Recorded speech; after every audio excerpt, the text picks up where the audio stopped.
ආයිබෝන් කියලා සාදරයෙන් ආදරයෙන් පිළිගන්නවා මිස්ටර් පොලිටිකල් YouTube නාලිකාවට. වීඩියෝ තුනක් ගෙනල්ලා තිනවා. බලන්න ලෑස්ති වෙන්න නම් channel එක subscribe කරන්න, bell icon click කරන්න, notification දාගන්න, වීඩියෝ බලද්දී like කරන්න, comment කරන්න, share කරන්න, WhatsApp කරන්න පුළුවන් චෙක් වෙනව ඕනම කෙනෙක්ට. ඔය අලුත් channel දෙකක් තියෙනවා. ඒ channel දෙකත් subscribe කරන්න. ඇවිල්ලා ඔය subscribe button එකේ තියෙන්නේ. හොඳේ. හරි. එහෙනම් අපි යමු අපේ වැඩේට. ඒ වගේ මේ පැත්තට උදව් කරන්නත් ඕනේ. නැත්නම් channel එක ටික දවසක් අරන් ගිහලා නවත්තන්න වෙනවා මගදී. ඕගලන්ට පුළුවන් උදව් කරලා channel එක ඉදිරියට ගමන් කරන්න උදව් කරන්න. හරි අපි යන්න අපේ පළවෙනි වැඩේට.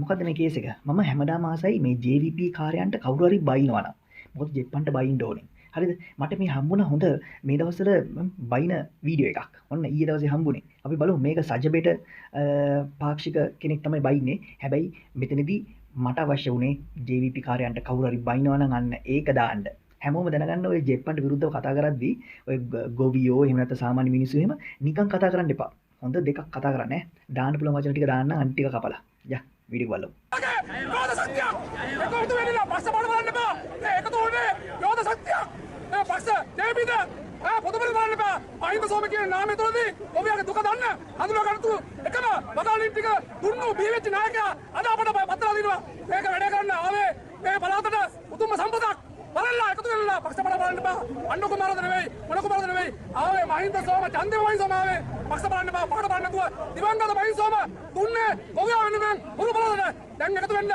ජය ගන්න පුළුවන් නම් මේ ශක්තිය සියලු දෙනාම මේ තුලින් එකතු වීම තමයි ජය ගන්න පුළුවන් වෙන්නේ හඩක් ඕනේ ශක්තියක් ඕනේ එන්න අන්න කුමාර රම්මන්නගේ පුතා රම්මන්නගේ පුතා කොයින්ද ආවේ තමුත්තා ගමින් ආපු එක ඕක අන්දාදපු දිස්සක ඉපදිච්ච එක බත්කාපු එක බත්කාවා කිව්වා නමුත් අද කැබිනට් එකට ඉන්න අන්න කුමාර ඉන්නවා ඔෆිස් කාලේ වසන්ත ඉන්නවා වසන්ත සමසිංහ ඉන්නවා ඊට අමතරව මුදල් අමාත්‍යාංශයේ දෙවෙනි ඉන්නවා මුදල් ලේකම් උන්ට දරන්න බැරිද මුළු ව්‍යාපාරේ කලාව හැකිරෝ මැදවත්ය රමාව හදනව මේ ගොවියන්ගේ ප්‍රශ්න බලන්න අද වීකිලෝ එක රුපියල් 90ක් ගන්න තත්ත්වයක් උදා කරලා දෙනවා මේ රම්මන්නගේ පුතා මේ කරපු මට සාපයක් කරනවා අද හොරෝ පුතාට අපේ සංවිධානය තුල පටන් ගන්න වැඩ මේ කණදිනේ පටන් ගන්න දේ අපි රටලා හැබැයි මේමයි සුපිරි බඩු කරලා බැලලා තිබ්බා ලාල්කාන්තයි ඊට අමතරව ලාල්කාන්තයි හවුද වසන්ත ඔය ගොවියාගේ ගන්නවා කිව්වා හරිද ඊට පස්සේ ගොවියාගේ පිටු ගාවා නම කොහොමද මේවා ලාබල්ලා මේ අද රජරණේ හොරෝ පුතාට ආසනේ ඒක සංවිධානය තුල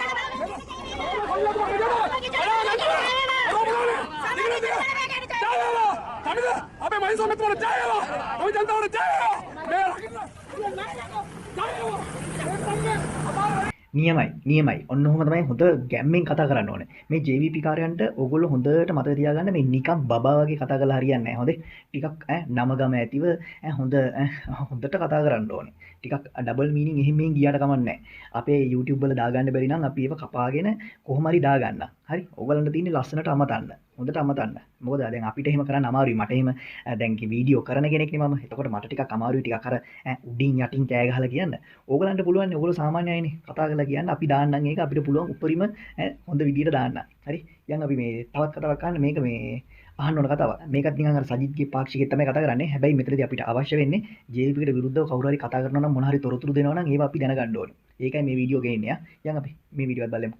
මේක කියන්න මේ අර්බුදය මැද පෙරදිග යුද්ධය නිසා නෙවෙයි. මැද පෙරදිග යුද්ධය නිසාම අර්බුදයක් සිදු වෙලා තිබුණා නම් සමාවත් වෙන්න පුළුවන්. මේ අපේ රුපියල අවප්‍රමාණය වෙන්න පටන් ගත්තේ ජනවාරි මාසේ 2025. ඒ කියන්නේ යුද්ධය පටන් ගන්න මාස 6කට කලින් රුපියල වැටෙන්න පටන් ගත්තා. ඔවුන් භාණ්ඩාගාරයේ ට්‍රිලියන ගාණක් තියෙනවා කියලා පෙන්වන්නේ කොහෙන්ද? මේ හම්බ කරපු සල්ලි නෙවෙයි. ඔවුන් ණයට ගත්ත සල්ලි. වැරදි ආර්ථික න්‍යායන් වැරදි ආර්ථික ප්‍රතිපත්ති. අවුරුදු දෙකක් වෙනවා මේ ආණ්ඩුව ඇවිල්ලා තව මාස 3කින් ඔවුන් අලුත් ආයෝජකයෝ ගෙනල්ලා නැහැ. කිසි දෙයක් කරලා නැහැ. අර්බුදයට ඔවුන් වගේ කියන්න ඕනේ අනිවාර්යයෙන්ම. හැබැයි අද JVP කලබල වෙලා. කලබල වුණේ කවදාද? අපේ මැයි දිනේ තියෙන දවසේ. සතිත් ප්‍රේමදාස මහත්මයා මේ මැයි දිනේ දැකලා. හැබැයි සතිත් ප්‍රේමදාස මහත්තයාගේ හයිය දැක්කම එදා සජලේ මැයි දිනේ සිරක දැකපු ගමන් එදාම හවස JVP නායකයෝ එක තැන් වල රැස්ින් දිනකොට මොකද කියන්න පටන් ගත්තේ? අපිව වටන්න බෑ. අපි වැටෙන්නේ නැහැ. ඊකටම තියෙන්නේ JVP ආණ්ඩුව විතරයි කියලා කිව්වේ නැත්නම් මතකද?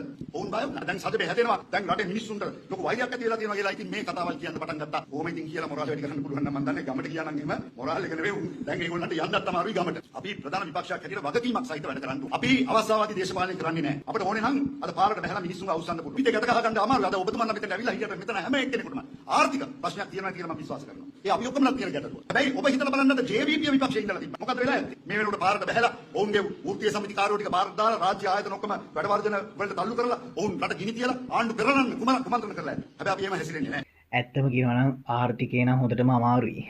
මට නම් හොඳටම අමාරු තත්ත්වයක තියෙන්නේ. මොකද මම අතේ තිබ්බ ඔක්කොම ටික වියදම් කරලා රට යන වැඩේට දැන් ඒවත් එක්ක තව ඒකට අවශ්‍ය කරනවා මුදල්. ඉතින් ඒකත් එක්ක දැන් ඉස්සර වගේ නෙමෙයි කුලියත් වෙනස් වෙලා තියෙනවා. කුලියේ ගාන ඕනේ, කරන්ට් බිල් ඕනේ. දැන් ඔක්කොමත් එක්ක හෙන්න ගේම අපිටත් ඇත්තටම අමාරුයි. අමාරු තත්ත්වෙ ඉන්නේ. ඒක තමයි ඔයාලගේ මාර්ගයෙන් කොහොම හරි කණ්ඩායමක් විදියට මේක ගේමක් ගහලා මේ කාලකන්නිම ඉවරයක් කරන්න පුළුවන් තරම් උත්සාහ ගන්න. හරි. කොහොම හරි chance එකක් එනවා නම් කවුරු හරිත් එක්ක එකතු වෙලා මේ JVP එක පන්නන්න අනිවාර්යෙන් ඕගොල්ලොත් අනිවාර්යෙන් එකතු වෙන්න. නිකන් නම් බලන් ඉන්න එපා. මොකද තව බලන් හිටියොත් එහෙම කියලා වෙනවා ගෙදරටම. හරි අපි පෙරේදා කිව්වනේ කතාවක් රංජන් මම ඊයේ දැම්ම වීඩියෝ ඔයගලන්ට බලන්න ඇති. නිකන් අර අපි මේ නයි නෙමෙයි කිව්වා සිල් ගත්ත නයි නෙමෙයි කිව්වනේ. ඒකට හොඳ කතාවක් කියලා. යා. රංජන් ජයලාල් කියනවා අපි සිල්ගත්තු නයි කියලා හිතන්න එපාලු. කවුද මේ කියන්නේ? ආණ්ඩු බලේ ආවරණ කෝට් එක කරගෙන නයි හැවේ රිංගලා ඉන්න ගැරන්ඩිය දානවා සද්දයක්. ගැරන්ඩි රංජන් පෙනේ බුප්පන් දෙනවා. නයි හැවෙන් ගිහිල්ලා අයාගේ පෙනේ ගැරන්ඩියට පිප්පුවම ගණන් ගන්නේ නෑනේ. මොකද කියන්නේ අපි මේක අනවසරයෙන් පයින්නවන ඕන තැනකට. මේ ජන මතයට බිය වෙලා දැන් මතකන නීතිඥතුමිය ප්‍රදේශයේ ගැටලුවක් කතා කරන්න ගිහපුවම බහිනවා එළියට. මම නිලනොලත් මයිස්ට්‍රාට්. එතුමිය ගිහිල්ලා පොලිසිය එන්ට්‍රිය දාපුවම මෙතුමට බඩේගාය හැදිලා පාචනේ හැදිලා නගර සභාවේ වැසිකිලි හැංගුණෙක් කෙනා මේ කියන්නේ. උන් දන්නේ බං අර හයියෙන් කෑ ගහන්න. උන්ට එතකොට එහෙම කෑ ගැහුවාම උන්ට සල්ලි හම්බ වෙනවා. ඒ වගේම තව කවුරුත් ජීවිතේට කැමති නම් කවුරු හරි ඒ පාක්ෂිකයෝ එනවනේ ළඟට. ඒ බොරුවට තමයි කෑ ගහන්නේ. නැත්තම් ඉතින් මුන් මොනා කරන්නද? දැන් අපිට මොනා කරන්නද මේ කාලේ? දැන් දියුණුයිනි මචං රටවල්. මුන්ට ඕන විදියට දැන් හැසිරෙන්න බෑ. මුන් මොකක් හරි කිව්වොත් එහෙම අපිට පුළුවන් වෙන රටකට ගිහිල්ලා හරි මේගොල්ලෝගේ මේ නීති මෙහෙමයි කියලා වෙන රටවල් වලින් පුෂ් එකක් දීලත් මුන්ට මේ දඟලන ඒවා නවත්තන්න දැන් පුළුවන්. ඉස්සර වගේ නෙමෙයි. නේද? ඒකින්ද මේ මුන්ට ඕන විදියට මේ ඡන්ද තියන්න බෑ. අපි මෙහෙමයි අපි අරහෙට පයින්නවා මෙහෙට පයින්නවා. එහෙම සද්ද බද්ද දාන්න බෑ. මාධ්‍යයට බයින්න. එහෙම මුකුත් කරන්න බෑ. දැන් ඉස්සර වගේ නෙමෙයි. මුන් අර හිතන් ඉන්න තාම 87 89 කාලේ වගේ කියලා. එහෙම බෑ. 2022 දීත් ලොකු වෙනසක් වුණා. මිනිස්සු ලක්ෂ ගාණක් ලොකු වෙනසක් කරපු හින්දා තමයි ලොකු දෙයක් කරන්න පුළුවන් උනේ. හැබැයි දැන් ආයිත් එහෙම කරන්නේ නැහැ. මොකද මිනිස්සුන්ට ශක්තියක් නැහැ. මිනිස්සු කලබල වෙලා බය වෙලා ඉන්නේ. අයියෝ දැන් මොකද කරන්නේ? ගිය පාර වගේ ආයිත් එයිද? දැන් අපි අවුරුදු කීයක ඉඳන්ද මේ ආර්ථික ප්‍රශ්න තියාගෙන ඉන්නේ? කොරෝනා කාලේ ඉඳන්ම දැන් අපිට හරි අමාරුයි අපි ජීවත් වෙන්නේ. අපි දැන් හම්බ කරන සල්ලි ටික අපිට එකතු කරගන්න බෑනේ. දැන් ඉස්සර වගේ බැංකුවල වැඩි සල්ලි නැහැ මිනිසුන්ගේ. ඉතින් හරි අමාරුවෙන් දුවන්නේ. ඉතින් මොනා කරන්නද? මේවා ඔක්කොම හරියට පිළිවෙලක් කරගන්න ඕනේ. හරියට ලස්සනට වැඩ ටික කරගන්න ඕනේ. ඉතින් ඕගොල්ලෝ රැවටුණා. අපි කිව්වා මිනිස්සෙක්ට වැරදෙන්න පුළුවන් මචං. මහින්ද මහත්තයාට ගෝඨාභයට වැරදුනා. මම කිව්වනේ මචං වැරදිච්ච මිනිසුන්ට සාමාන්‍යයෙන් තව chance එකක් දෙන්න ඕනේ. මොකද මේ මිනිස්සු රට හදලා එකපාරක් වැරදුනා කියලා ඕගොල්ලෝ ගහලා පන්නලා හරියන්නේ නැහැ. ඒකට අවස්ථාවක් දෙන්න ඕනේ. හරි මෙහෙම වුණා. හරි මේ පාර තව එකක් දෙනවා. මෙතනින් මේක අපි බලමු කියලා තව අවස්ථාවක් දෙන්න තිබුණා. ඒක ඕගලන්ට chance එකක් එනවා ආයිත් දෙන්න.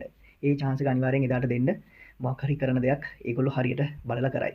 එහෙනම් අද දවසේ අපි යනවා. අපි ඊළඟ දවසේ යමු. ඕගලන්ට පුළුවන් මේ පැත්ත බලලා උදව් කරන්න.